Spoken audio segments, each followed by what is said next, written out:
Yes, guys, welcome to Chasing Green Arrows. I'm Gianni. I'm the FPL guy. I was going to say he's the FPL. You definitely are the FPL guy. Yeah. The split screen's done me again, Dean. It's absolutely killed me. I had a good week, but I'm not going to be considered the FPL guy for quite a while yet, mate. I'll happily be the football insider if that's how it goes. Good to see so many of you in the chat. We're here to digest what we just saw in game week 13. It was a fun FPL game week. Fun for many, heartbreaking for others. As we'll also be looking ahead to game week 14. Good to see so many in the chat. Eddie's with us, and Haley and Tiffany and Super Duper and CH. Vindy's there.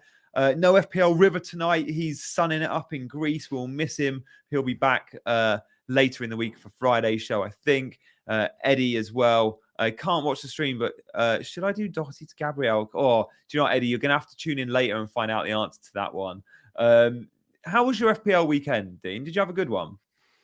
I did, yeah. I got 72 points, so it was good. It was must be one of my highest of the season so far, and it was a good week. I've had green arrows a lot for like the last 6 weeks, probably. Yeah. I'm up to 600,000 overall, just over, which is I think I went up to 500 at one point, but that's not bad. I'm pretty happy with that right now. In my mini leagues, I'm doing pretty well. Not near the curry zone, which is very refreshing. I don't think I'm going to be near it all season, so that's good. That's going to save me money. But yeah, it was a good week. Obviously, the Haaland 26 points as captain doesn't really matter because everybody got that. But yeah, there was a few that delivered for me, mainly Bernardo, Maddison, and Andreas in midfield. That was my three in midfield, and that was a nice haul between those three. How about you? You say everyone went Haaland, and they kind of did. Yeah, but I was really surprised. There's some really good and well-known content creators out there, managers I really respect that went Salah. There's 2 or 3 of them. You guys in the chat might know who went there, and I was really surprised to see. Not that they went Salah, fair play. Like if you want to go against your grain, go against your grain.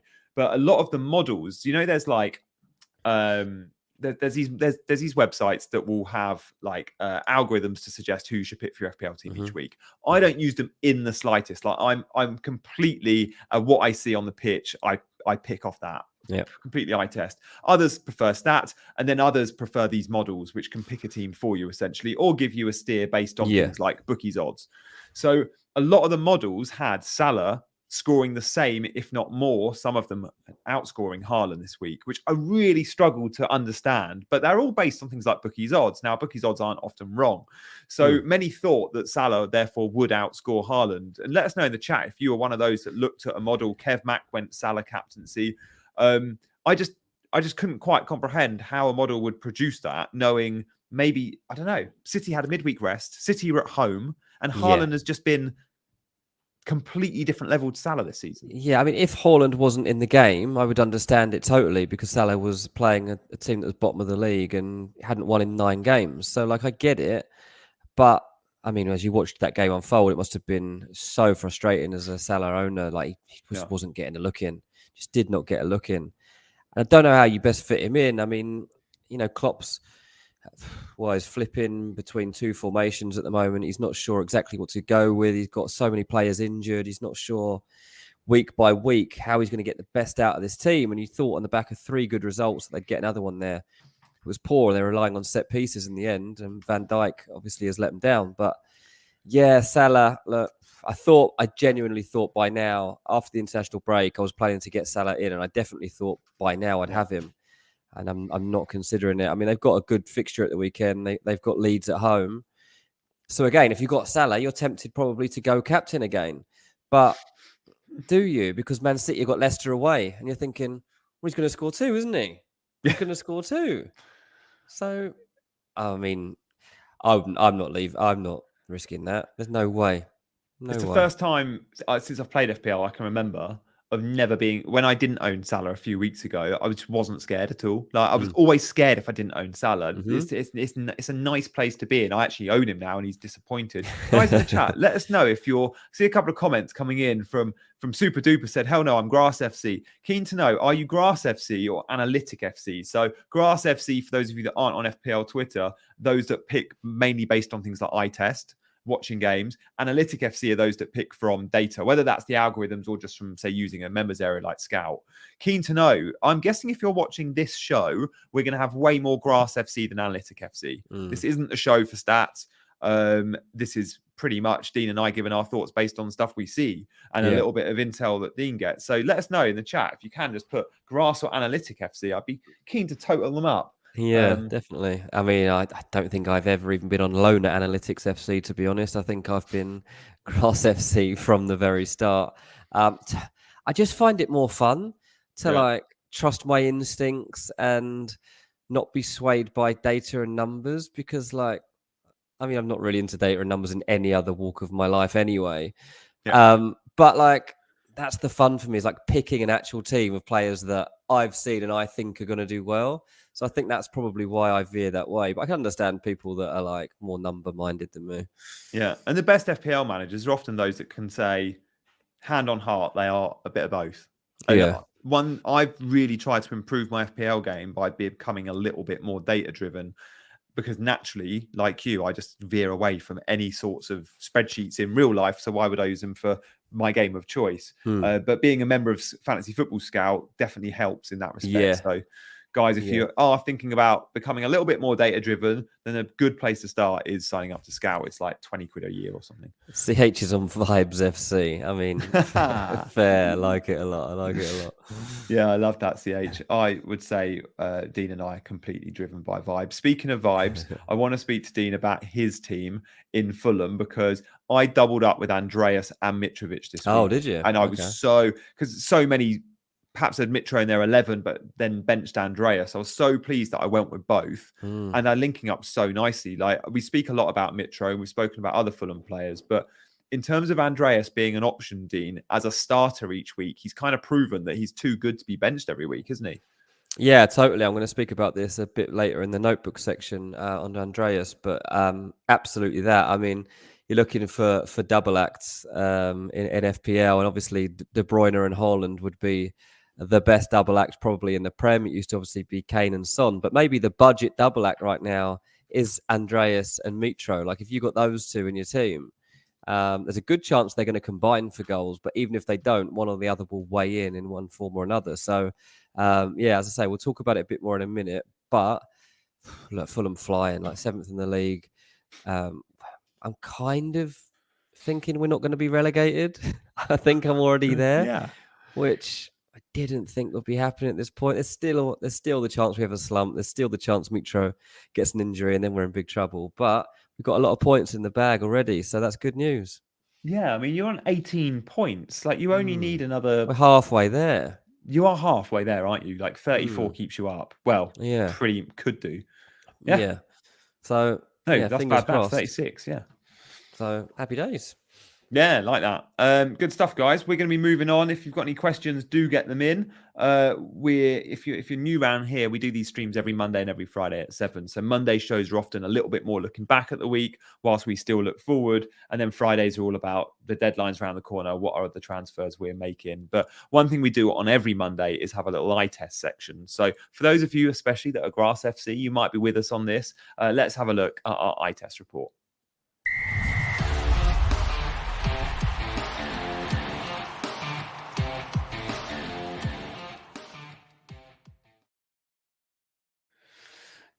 Going to start here, Dean, with Danny Ward. A 4.0 million goalkeeper that plays is usually a gift in FPL. And at the start of the season, we all thought, great, we've got a gift here. We'll all pick Danny Ward and we'll save some money. And it wasn't worth it. He conceded and conceded and conceded. I think he went like the first 8 weeks not keeping a clean sheet. And it was money where you could have found an extra 0.5 and had tons of points. Instead, you had Ward cluttering up your 11, not getting any returns. But in the last few weeks, he's kept 4 clean sheets in 5, and Leicester seem to be a little bit more defensively solid. They kept a clean sheet last Thursday against a good Leeds attack. They went to Molineux and kept a clean sheet despite Wolves having fairly high XG. And Ward looks like a very, very sensible option now. Like whether or not he's starting for you is a different question. But he should be in everyone's squad. So sure, he's got Man City up this weekend. He's going to concede in that one. But then Everton, West Ham, and moving forward, I just think when you get your unlimited transfers, make sure Ward is one of your two keepers. Have you got Ward? I can't remember, Dean. I know I you did ditched earlier him. in the season. I've still got Everton, I think, on my bench. I'll have to check. But yeah, I got 3.9 it is. Yeah. No, I did ditch him. Yeah, it was he was rubbish. He was terrible. Like Leicester were having a terrible time of things. I stuck with him as long as I could, and then I'd had enough, and I got rid of him. And then Leicester turned the corner, and I'm not going back. To be honest, so I went to Sanchez next, and now I'm on Kepa, and I'm with Kepa until he's ditched because Kepa seems a good value keeper to me. But I am annoyed about this Danny Ward thing, to be honest, because especially as you've got him, because I keep checking our little mini league, and I'm like, he's getting loads of points here off Danny Ward. This is ridiculous. Yeah. 8 points. So FPL Rob in the chat, Danny Ward, my best transfer of the season. So FPL Rob actually reached out to me on Twitter and asked if I wanted to go to the Leicester game with him. So I went to Leicester with FPL Rob 7 on Thursday night, and he was telling me all about how great Danny Ward's been since he brought him in. I was like, I've not had this experience with Danny Ward until very, very recently. Yeah. So yeah, thank you for the ticket, Rob, and look forward to hopefully cheering on Danny Ward again later in the season when we perhaps go for another game. Yeah, and I'm pleased to see you're watching Chasing Green Arrows as well, because we got in the car. I was driving Rob to the Leicester game, and I said to him, do you watch any FPL pods?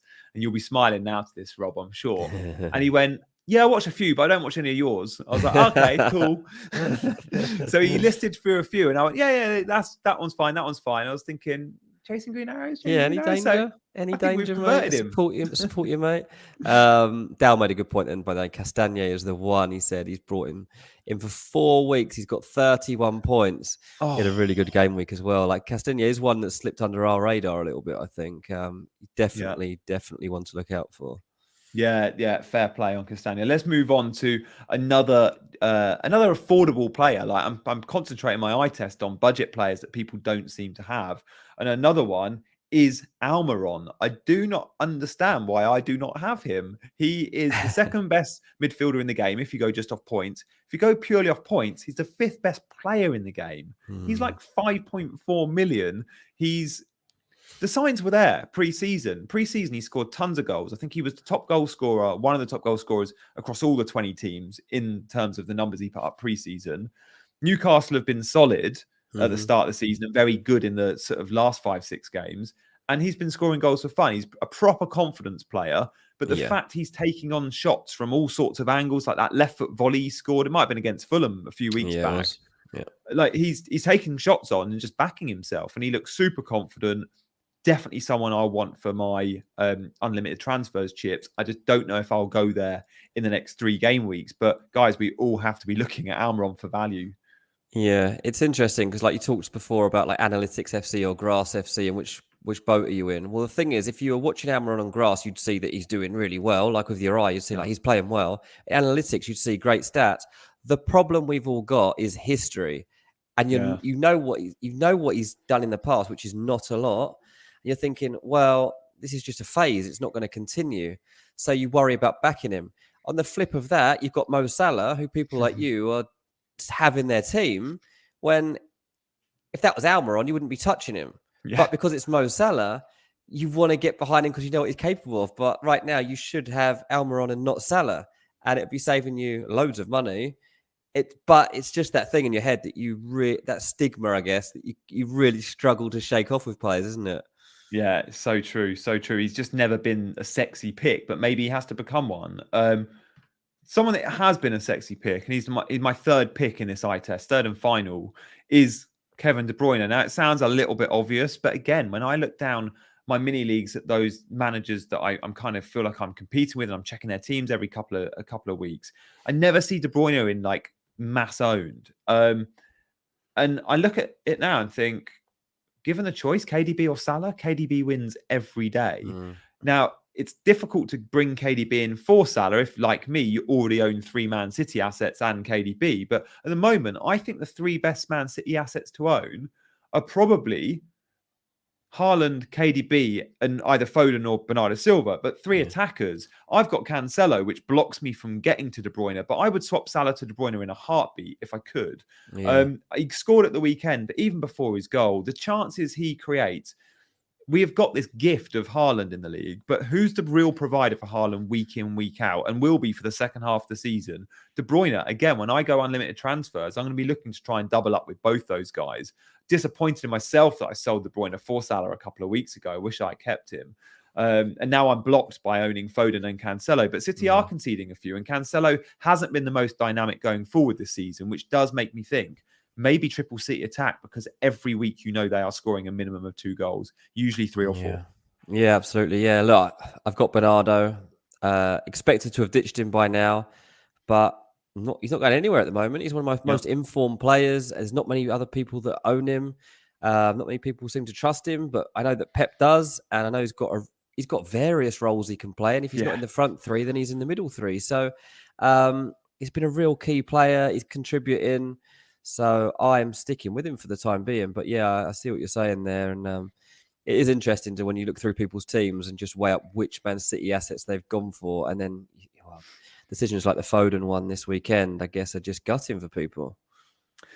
Yeah, we might need one of your predictors on Friday's show, Dean. We might have to put together a Man City 11 for us, because you absolutely smashed it with the Chelsea United 11. It was all right, wasn't it? On Friday, you got 11 out of 11 for United, and then you got 10 for Chelsea, which I think is even better than your 11 out of 11. Because what did I do Koulibaly to start, didn't I? Yeah, who was it actually injured in the end? Yeah, so probably would have done. Yeah, even Asby, I know some people didn't think Azpilicueta would start right. Look, probably you shouldn't. The team I selected. He had a terrible game, Asby. Yeah, I mean, look, Graham Potter even gave up on his starting lineup after about 20 minutes. So I can understand why people didn't trust that team I put out. But that's where they were at. I think Chelsea's going to become harder, actually, because I think the one thing that's becoming obvious with them is that they actually probably are more suited to a back 4 and setting up a bit differently. I think that the club have recruited in mind of playing a back 3, and that's why they keep going back to it. But I do think Graham Potter's going to try and get away from it, because it's just not doing much for them. By the way, Dow mentioned, before I forget this, he said, "I'm a Villa fan.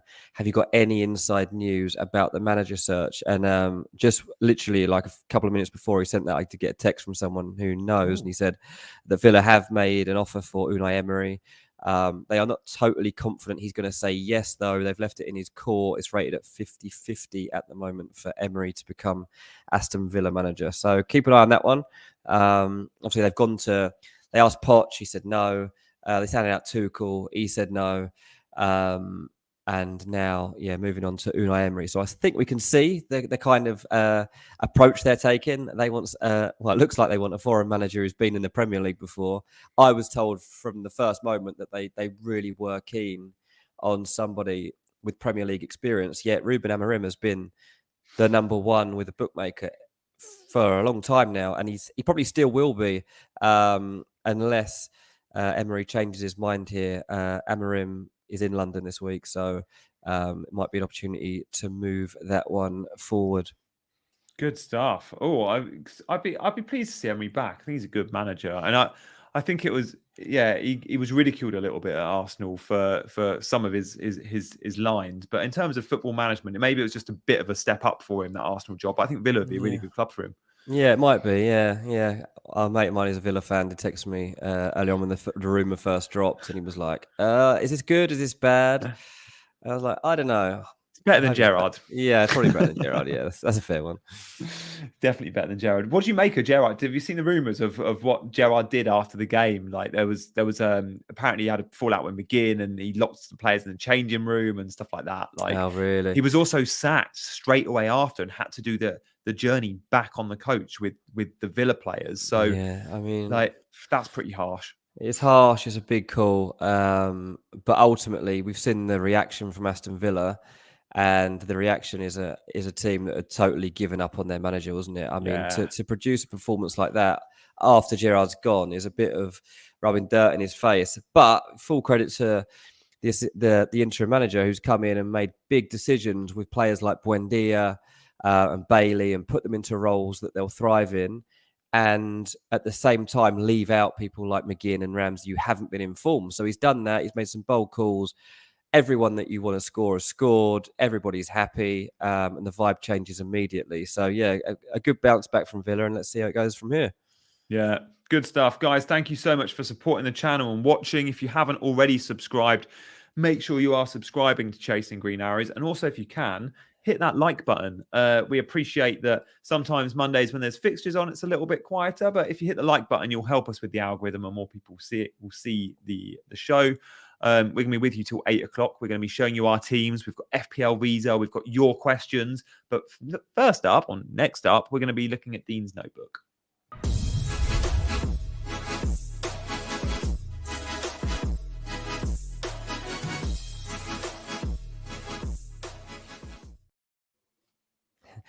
Dal's just said in the comment section that he disagrees and the players didn't give up.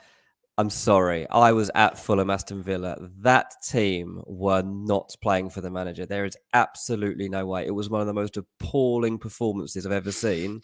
And yeah, look, Gerrard wasn't playing with players, the team with freedom, and he wasn't making the right decisions at times. But that was a team that was not playing for their manager, I'm afraid, Dale.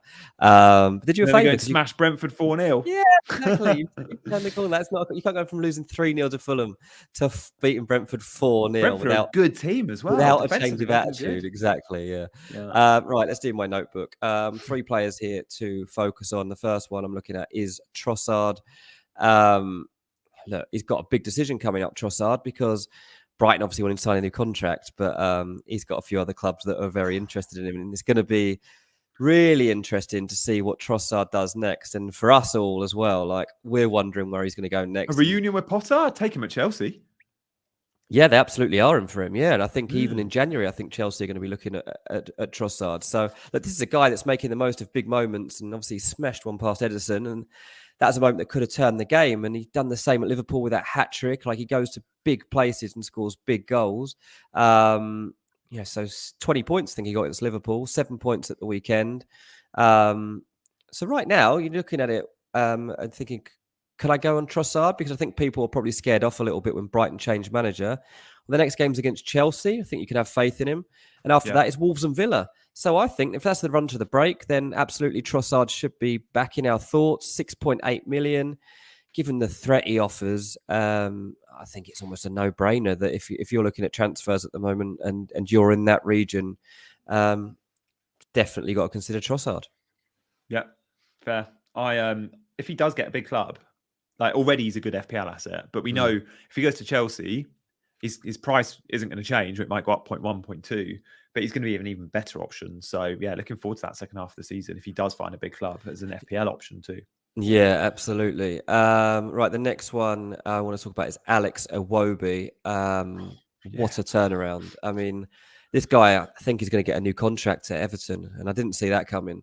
Wasn't even sure he still played for Everton at one point. He seemed done. But I've not seen many players turn around their careers quite like this. He says that he's playing with a lot of confidence, and he's producing flicks like the one he did at the weekend that reflect that confidence. There was that dance video he brought out after the game.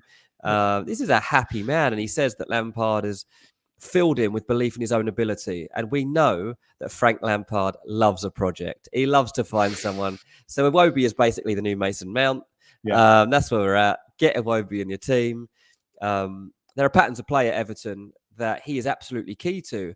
And one thing he has been told by Frank Lampard is to make sure that he gets into the box whenever possible. He wants his goal contributions to improve. And that's something that I think we should all pay attention to. Obviously, I want him to have a rubbish game next week because he's playing against Fulham. But apart from that, Alex Iwobi would fully deserve a new contract. And Frank Lampard would probably be encouraging that it happens. In that midfield three, because it's interesting, isn't it? We've seen Iwobi be sort of like a wide forward that never really knew. We never really knew what he was. Was he an inside forward or a wide forward? Well, now in a midfield three, he looks super confident because he's got license in that midfield three. So he's got Gay behind him sitting, Idrissa Gay, and then he's got Anana who can kind of do a bit of box to box, but still got a defensive head on him. And then Iwobi's just like that third man who can go, yeah, you go express yourself. And there's seems to be like really comfortable just carrying the ball, finding that key pass, playing between the lines. It's definitely is a bit like Joel Linton. It's like he's just been like reinvented as a midfielder. Yeah, but I mean, that's just what Lampard was. So, like, it makes perfect sense, doesn't it? Like, if Lampard should be able to improve any area of the team, it's the midfield, and that's exactly what he's done. So, credit to him for bringing that midfield together, and because they are looking like one of the best in the league at the moment, and it helps now. Obviously, Calvert-Lewin, they've been easing him back, and him among the goals is obviously something that is a big deal for them and helps them massively. The last little point is obviously my boy Andreas Pereira, who we had mentioned earlier on. So he's only 25% owned, and that surprises me given everything we know about him. I think it's probably because he plays for Fulham, and also not many people probably watch that much of Fulham. Now, if that's the case, then I'm not saying go and watch Fulham, but do pay attention to the fact that he starts every game. He's on nearly all the set pieces. He presses from the front. He makes the key passes. He is pretty much undroppable in this Fulham team. And he's 4.6 million. Like, there's no reason not to have this guy. Unless you support Brentford and you hate Fulham, there's no reason not to have this guy in your team. There's not many Brentford fans out there. So I doubt that's the reason you haven't got him. Right. And then you got a 10-point haul at the weekend. Fulham, as I say, face Everton at home next. Yeah. After that, they play both Manchester teams. I don't even think that is enough to scare me off at the moment. The way that Fulham are playing and the way that he's playing, I feel all right about playing him. He's got, he's producing points. I think, when you look at Fulham's goals too, Fulham have got 10 goals in the last 4 games. Only once so far this season, Fulham haven't scored. Like, this isn't what we're expecting. Like, Fulham, we are leaking goals. There's no doubt about it. But at the moment, we're just scoring more than the other team. It's great fun. And Andreas Pereira, somebody that we should all have. Yeah, I'm with you there. I think he's played 12 games, 12 Premier League games, and he's got 5 assists and a goal. Like, he's returning an attacking involvement every other game. Like, that's the sort of numbers you expect from your premiums or your mid-price assets. And I've seen in the chat a really good comment. I think it was from NW Soccer. I'm pretty sure they said, when was it? I can't find it now. Something like if he was 6 million, he'd be starting every day. Oh, yeah, I saw it. Yeah, it's so. Oh, it's from Dow. Sorry, Dow. If Andreas was 6 million plus, so true. Sometimes in FPL, a bit like with Almiron, if Almiron was 7 or 8 million, we'd all be buying him as that 8 million midfielder, like we all bought Maddison, or we all bought Foden, or we looked at Mason Mount or Bowen.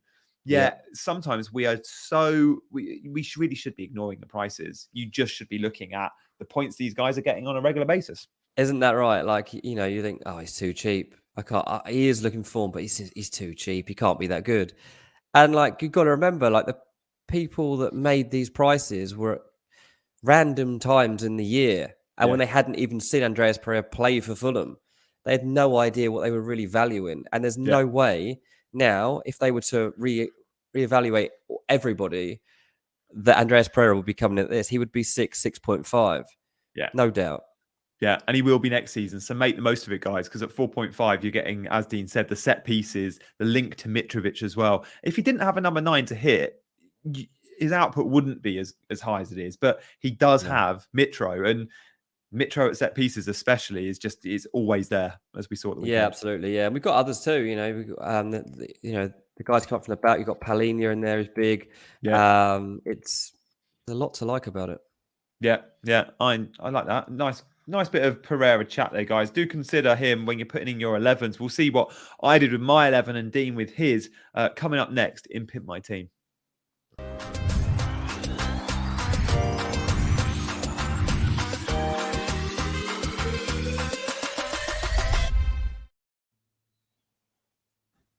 Yeah, they are the Walton Rifles. Please clap them onto the pitch. They've had a great week. That is huge. 72 is I don't know anyone with higher than that. I think the top in FPL was something like 79 or something. Was it? Yeah, I did. I think I was top in the mini leagues that I actually look at. I think I was the top in the few that I do look at. So that it was a good week. As I said before, like things like the Bernardo thing, they really pay off. And speaking to you off camera before as well, like Kepa should have been more. Kepa, I was in for a haul from until the last 2 minutes of the game. Yeah. Like, devastating, really. Especially given that Trent's coming with. I took a -4 this week. It's the first time this season I've taken a hit too, which is unheard of. I've always gone 2 or 3 times by now, but I was like, no, I've got to get rid of Sanchez. I've got a bit of money in the bank. I can get Trent in.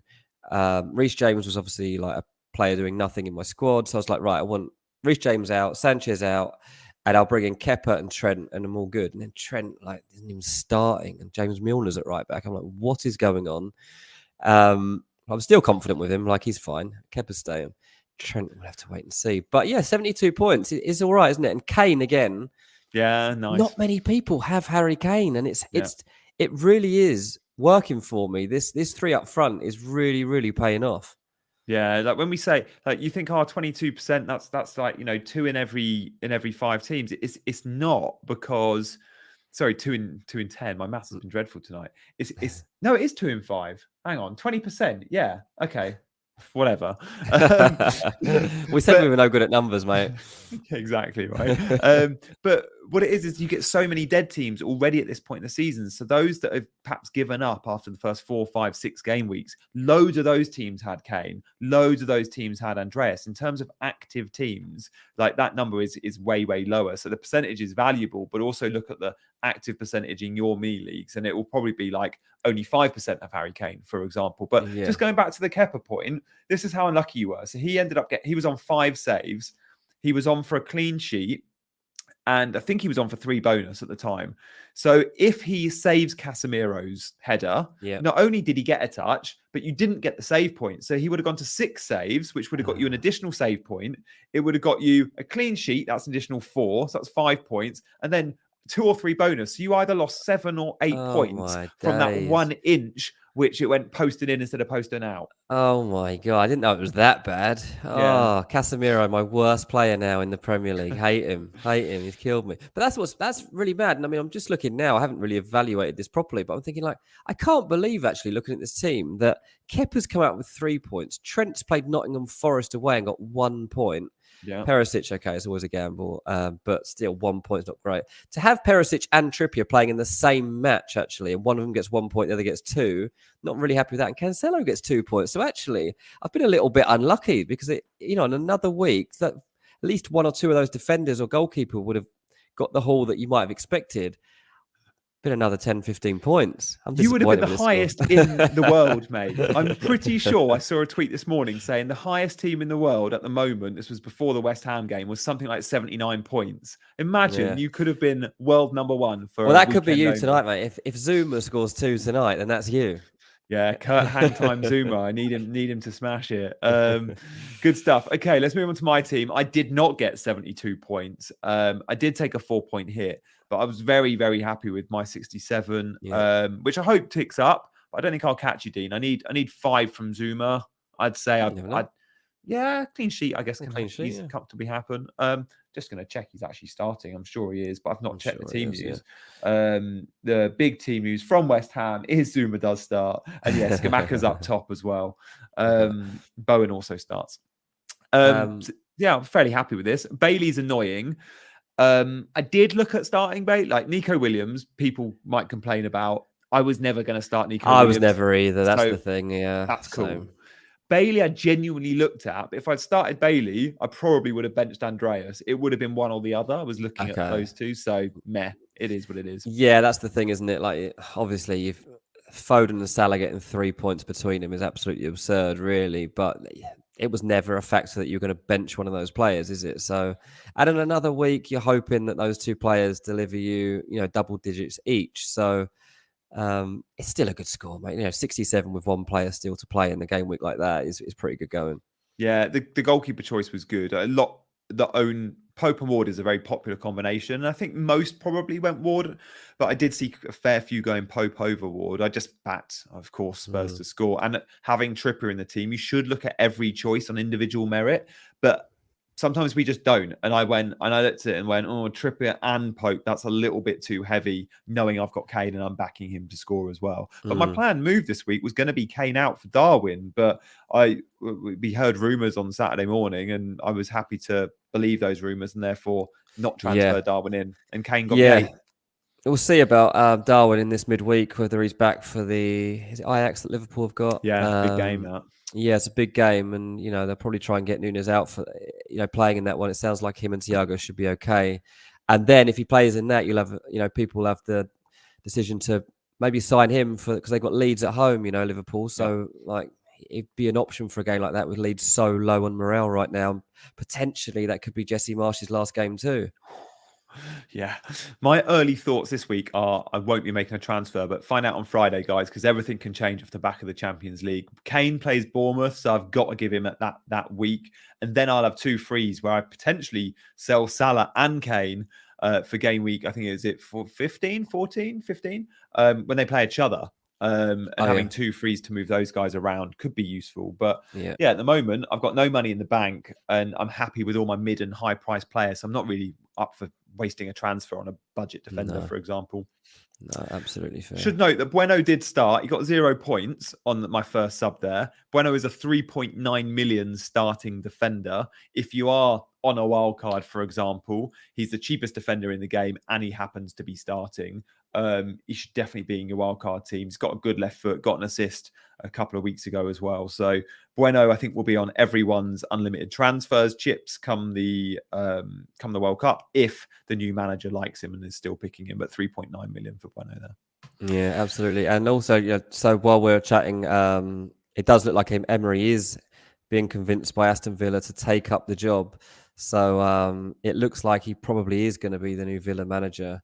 Which is good news for Villa. They weren't sure that he would go for it. They thought they'd try their luck, and it sounds like he's going to be tempted. So again, it might be time to review some Aston Villa assets, consider who might do well in an Unai Emery team. Yeah, I was just thinking that. I was thinking, has he worked with any of them before? I'm guessing he worked with Callum Chambers, who can't get a look in anyway, and he probably loaned Callum Chambers out to Middlesbrough or something. Yeah. But yeah, he'll like Buendia and Coutinho, won't he? Will he play both though? Probably not. No, I mean this is big for Coutinho.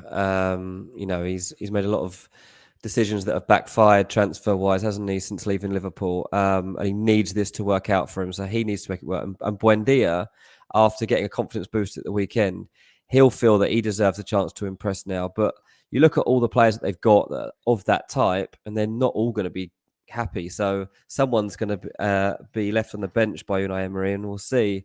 Probably it might even be before the World Cup at this rate, if this appointment is made. But in a few weeks' time, who's an unhappy man in January and pushing for the transfer? Yeah, exactly that.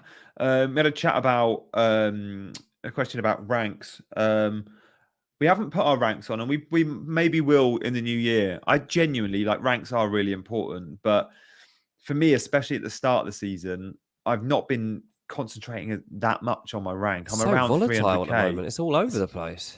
Yeah, I was speaking to Ed, who's someone I do another pod with, Fantasy Football Social, check it out. And he's on something like 750k, so similar rank to you, Dean, but he's only 25 points behind me, and I'm at 300. So literally, it's one player getting a mega haul, a Tony 18 pointer or a Jesus 19 pointer that we've seen. That's all there are between 300k.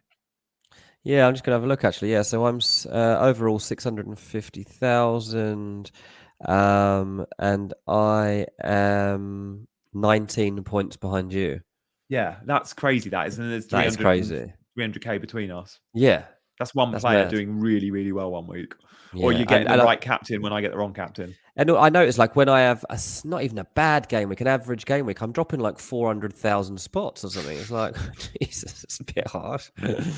Yeah. Those ranks will be way more defined, I think, come the new year when as the game weeks eat away at us. But also, I think part of the reason for this each week is that we don't have a decision to make from captaincy. So we are probably producing very similar scores to a lot of our friends in our mini leagues because we're all captain Haaland. We're all started this game week pretty much on 26 points.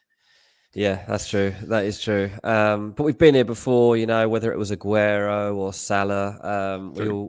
We've been through plenty of cycles where there's just players that we want to avoid, but we can't afford to.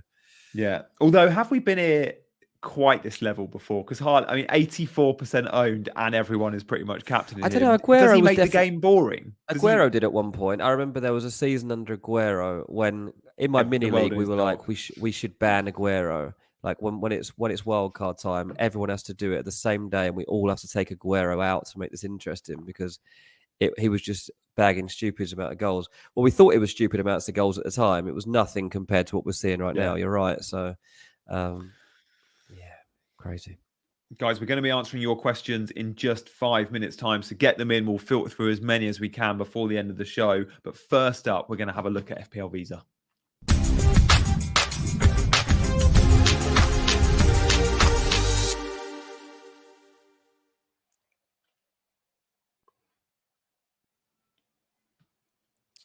Okay, yes. So we're looking at FPL visa time here, and Gianni tells us accept, reject, or delay on these players that I put to him if he were to have his team as it stands right now. Pretty quick fire, but I will get your comments at the time that we're making the vote. So let us know what you would do.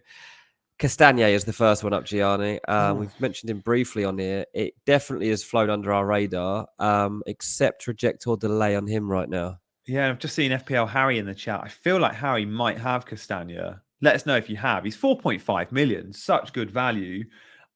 I mean, at the moment, I'd be delaying just because it's Man City up next. He's still got West Ham before the World Cup as well. But again, another one for that unlimited transfers chip, probably. But for me, it's a delay. Yeah, fair enough. Mark says reject horrible fixtures. Vindy accept. They'll delay. Yeah, it's just a mixed opinion, really, and I guess that makes a lot of sense. Right, let's move on to a man that I brought in last week, and I already want to ditch him. Is Trent Alexander-Arnold? Reject. Reject. Yeah, I yeah. know he's probably going to start the next three, but that's not even a banker anymore. And Liverpool just look like a team that are going to concede every week. And you have to know, with even your defenders like Trent that give you so much upside, when you're spending that sort of money, whether it's on a Cancelo, a Reece James, a Trent, a Robbo, you have to have some sort of assurance of clean sheets. And we've just not had that at all with Liverpool this season. Yeah, that's true. And look, I'm a keep actually because Liverpool's next game is Leeds at home, and I'm thinking like, right, it's an evening kickoff too on a Saturday. It's a 7:45 kickoff on a Saturday, which is rare. Yeah. Yeah, so we've got that coming this weekend as a late game on a Saturday, which will be fun. I'm actually at Fulham at 5:30 as well, so I'll go straight from that straight to the pub and watch that game. So that'll be great. But I'm keeping him for that one. And then the week after that, I think they've got Tottenham. So I'll probably be moving him on if he doesn't deliver. Everyone's saying reject, though. Thanks, everyone. Appreciate that. Right. Dan Burn is the next one on my list and the final defender I'm looking at. I'm pretty sure he played left back at the weekend, Burn, which shows how versatile he is. Like, of course, he wants to be a centre back. He can play left back in a 4. He can play left centre back in a 5. He can also play left wing back in a 5, which Graham Potter did once or twice. Yeah. Proper versatile. He seems to be the player that Eddie Howe always wants to get in the 11, even when he's going with other centre backs like Shah or Botman. I really like Dan Burn. He's actually quite good going forward. I would be accepting him at 4.5. Sure, you've probably got Trippier already, so do you want the double up? But let's look at this in isolation. Probably the best defense in the league. And he starts and he's 4.5 million. He doesn't seem to score that many for someone of his height. He should be more of a set piece threat than he is. Let's have a look. Dan Burn, the last few seasons, has scored 1 goal last season, 1 goal the season before that, and then 0 the season before that. He should be scoring way more, but I'd still accept him. I can't believe he's even a Premier League footballer after watching him earlier on in his career at Fulham. I did not see this coming, but fair play to him. He's done really, really well since leaving us. Mostly we're getting rejects on Dan Burn. CH says accept though. I think it's his price point that makes it interesting, isn't it? I think that's what you got to consider.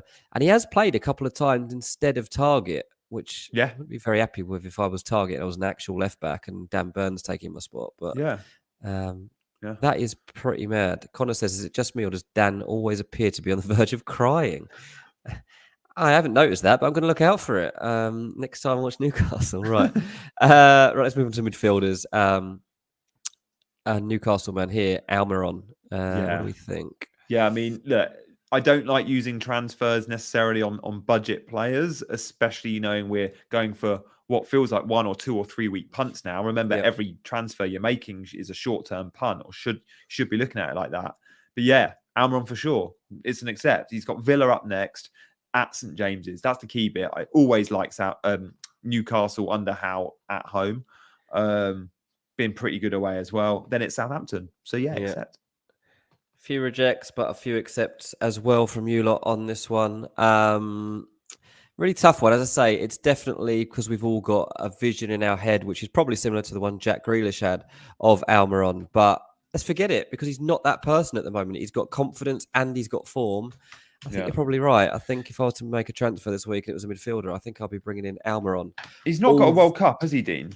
I'm pretty sure Paraguay haven't qualified for Qatar. No. Paraguay. So again, no World Cup. That's another nice little sweetener for those that want to have a short-term punt. I don't want the distraction in game week 15, 16 of players worrying about injuries. Well, Salah, Haaland, Almiron, these guys can play with a little bit more freedom in 15 and 16.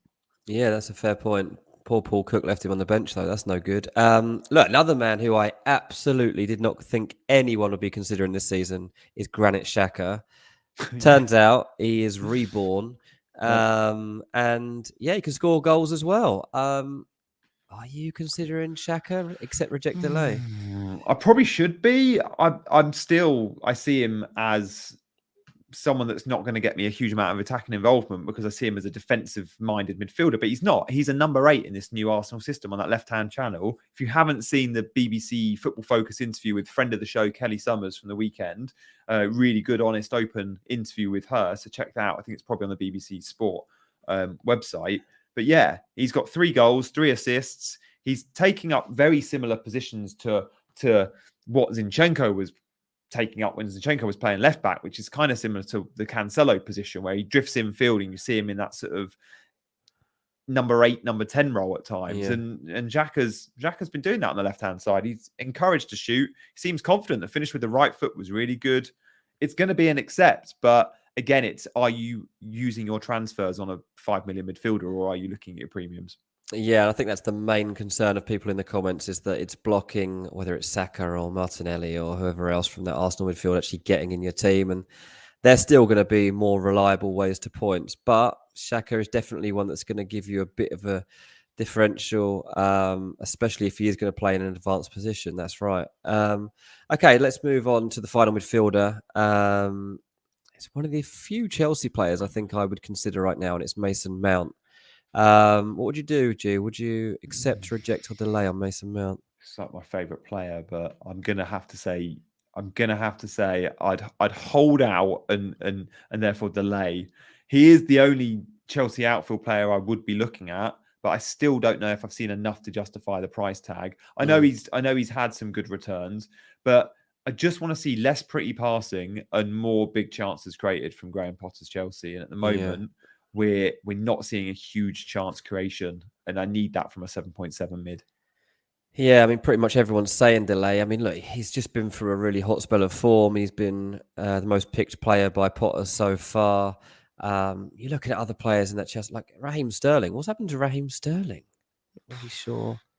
Yeah, and again, it was Sterling and Aubameyang that came off against United. Mason Mount got 90, played 2 or 3 different positions. He's absolutely a favourite, a teacher's pet. But yeah, I mean, it's funny, isn't it? Because Sterling will probably be starting for England come game 1 of the World Cup. Mount will probably be on the bench. And it's like they're arguably for England going for the same sort of position. Potter would clearly go Mount over Sterling. Yeah, I nearly put Sterling in 2 or 3 weeks ago thinking, right, I think he's going to come into some form here. I'm so glad I didn't. So glad I didn't. He's too much money. Right, let's do the forwards. Here's a man that's reborn. Danny Ings. Is he going to suit Super Unai Emery's Aston Villa as we move forward? He's back among the goals. Can you trust him? He is. It was good. The penalty was well taken. The tap-in was well set up from Bailey. I'm still going to reject Danny Ings because I just don't know what direction they'll go in with the one striker approach. Will Watkins play off the left or will Watkins be the central striker again?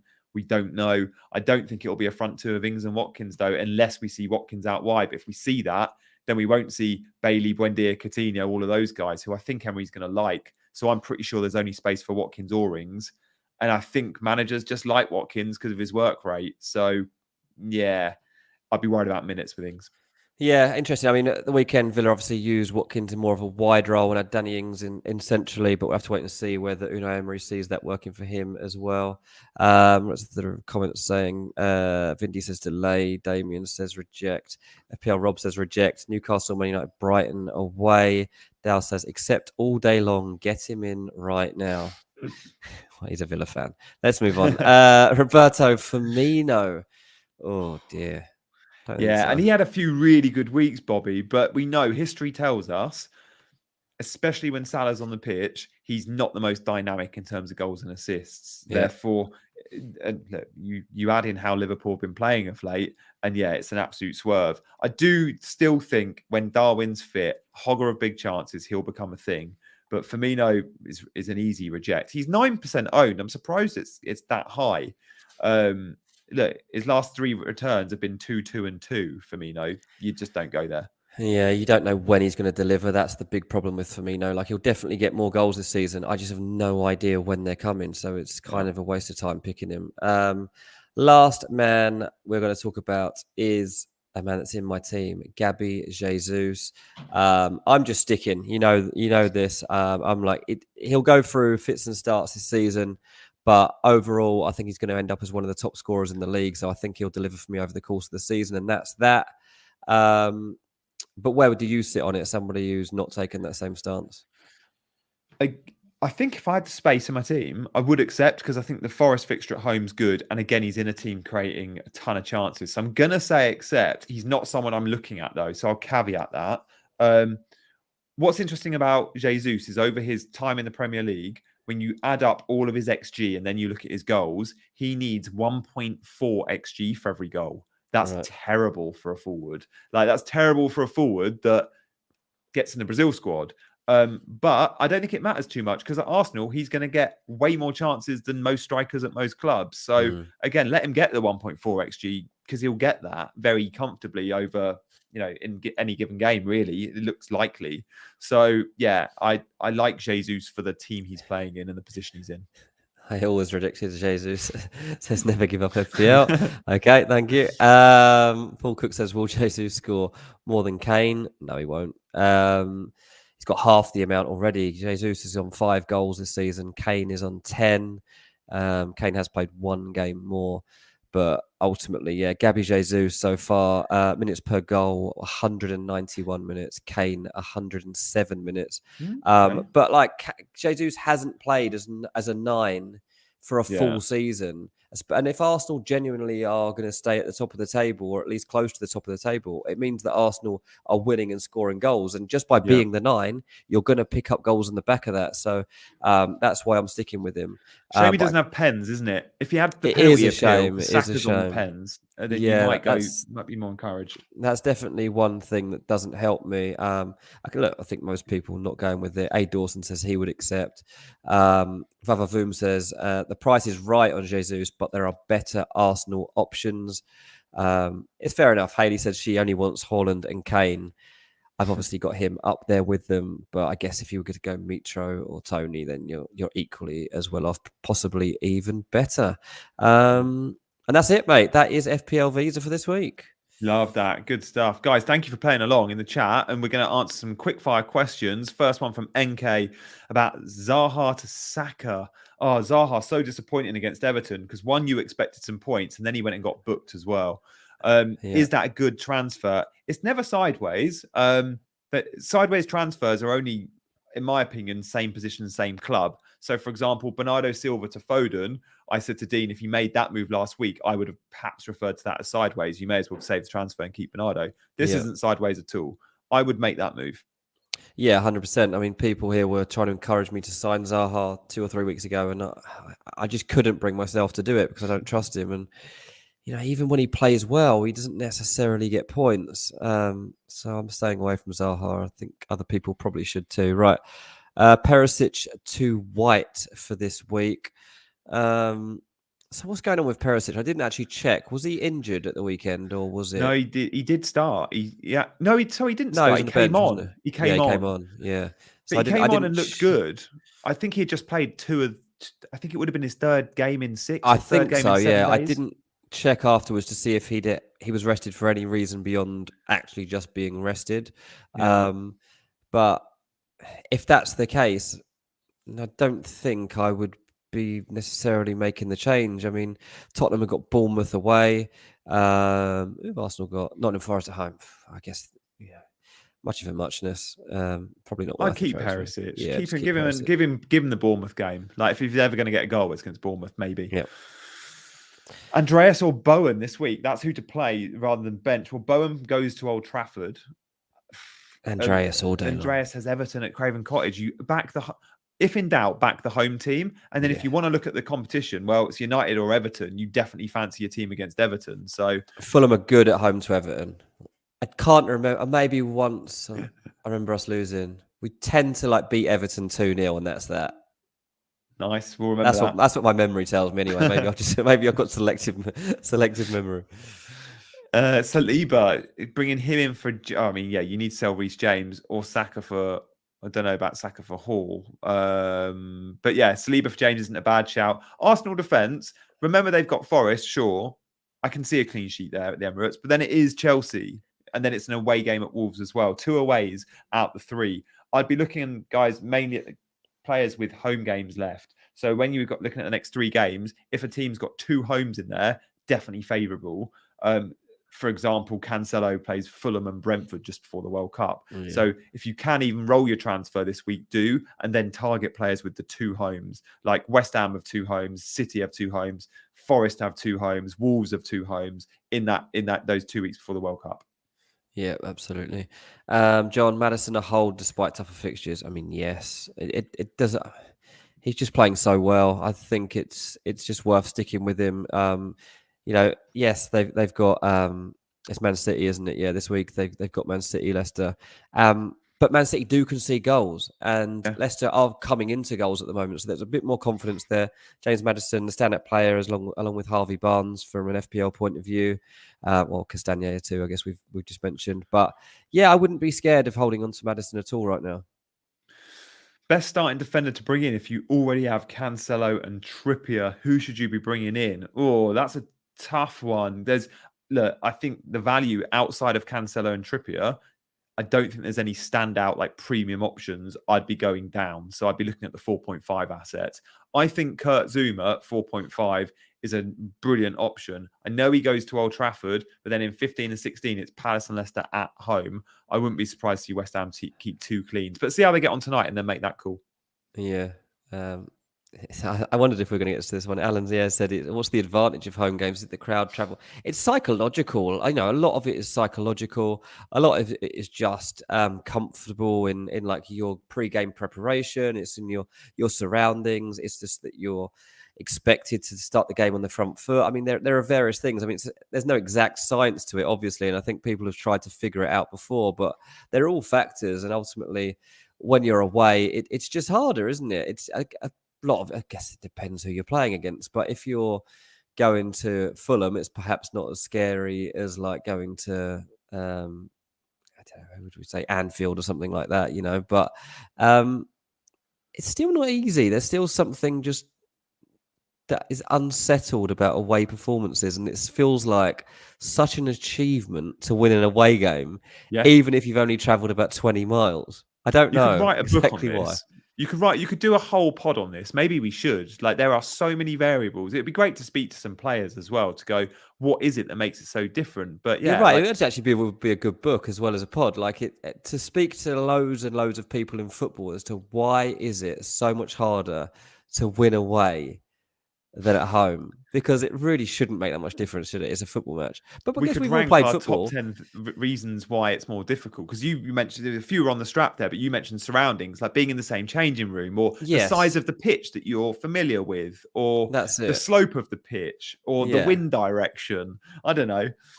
Yeah, I think it's also like if whatever level you've played at, if I think back to when I was playing, like there's familiarity in like getting the ball in certain areas. And if you pick up the ball in like the right channel, and the week before you were also at home, and you have this flashback to what you did the week before that worked in that exact spot, you're probably more willing to try it than if you were playing at a different pitch like 20 miles away on a random spot. So there's probably things like that come into it too, but most of it, yeah, psychological. It always blows my mind when you see the same team one week play very different football at home to away. Like I know Crystal Palace play differently on that same size pitch with that same football when they're at Selhurst Park to when they go to a different team, because the opponents matter, but also because they're on an unfamiliar environment.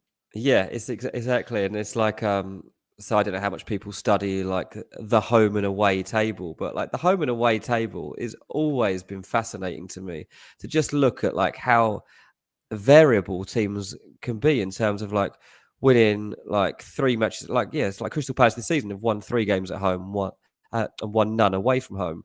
I think the same with Brentford as well. It's just mad, really. No chance, Dal. I can't. That's just not true.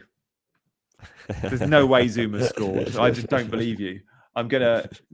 You're gonna check, obviously. I'm gonna have to refresh Twitter, but I think Twitter would. Live score says he's lying to you, mate. It's probably a good time to end. Yeah.